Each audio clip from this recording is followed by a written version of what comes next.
Hip external rotation eccentrics. So you'll see here, I've got a bench, I've got an ankle weight, and I have a little yoga strap. Obviously you can use whatever the hell you want for your yoga strap.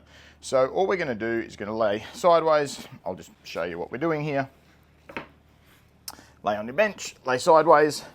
The bottom leg I'm using as a shelf for my top leg. So all you're going to do here is make sure you just bend that knee as much as possible. That way that leg's not in the way, but you're still using it as a shelf for the top leg. So I'm going to use this to pull up, and then I'm going to let go, and I'm going to slowly rotate down. Not using that now.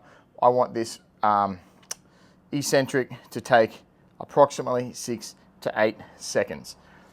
So we're going to gradually come down, obviously fighting against that eccentric motion. You're going to do about 10 reps for 6 to 8 seconds. Really important thing here to show you though is at the bottom of this range of motion, I don't want to be getting to a point where my shin's vertical, because then that motion here is kind of too easy. I'm not really fighting gravity so much. I want my shin to be as horizontal as I can at that point. So really important here to make sure that you're lying flat. Like if I do this, I don't get anything out of it. But also what you do with your hips here. So notice here how low my hip is, my foot is, sorry, but this hip is sort of that way of my bottom hip. So what I want to do is I want to make sure that I've actually contract this sort of side here, pull this hip over, and now that's the end of my external range of motion because of where my hips are. So super important to make sure that you're working through your full range of motion with some resistance. Now, the other thing is I want to save my energy and conserve my energy for this tissue for the eccentric motion. So I don't want to be using the tissue to come up. That's why I've got the strap. I could, but I don't want to. I want to save the energy for the eccentrics. I'm building up the load-bearing capacity of my connective tissue, so I don't want to waste the energy on the way up. So I'll pull up here. This top hip is towards me, and I'm actually contracting this side, and then I'm going to let go.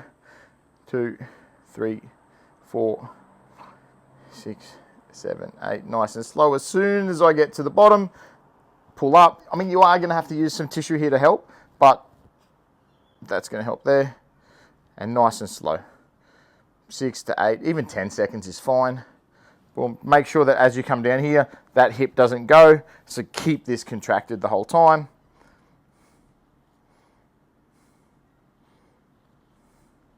And there you go. That's your hip external rotation eccentrics. Enjoy. One more thing I wanted to say. If you want to do, external rotation eccentrics at the gym on a cable machine, all good. Just so you would set up, so I'm doing my right leg, I'd have the cable over there. I'm on a bench like this. I actually wouldn't be on a flat bench. I'd be on a adjustable bench. So get the adjustable bench there and get your leg across the bench like that, just because this isn't quite high enough because my foot touches the floor here. So if you're on a adjustable bench, you're just up a little bit higher, so you can do that. So literally sit here, you'll use your hand to pull out and then fight against that motion as you go. And then that'll be pulling that way. So obviously the cable attached to here and it'll be pulling that way. What you can do is you can even lean over a little bit this way, pull, fight, 1 rep. Here, 1 rep. So you can definitely do that on a cable machine at the gym. You can also set it up slightly differently. So rather than having the cable machine down there, you can have the cable above you. So then you're seated like this, and you're finishing there. So literally to start, you literally push down, and then you're fighting it as it's pulling this way. That would be 1 rep, push down, another rep. So either way, there's a couple of options for a cable machine if you prefer to do it with a cable machine rather than the ankle weights. Either way, enjoy.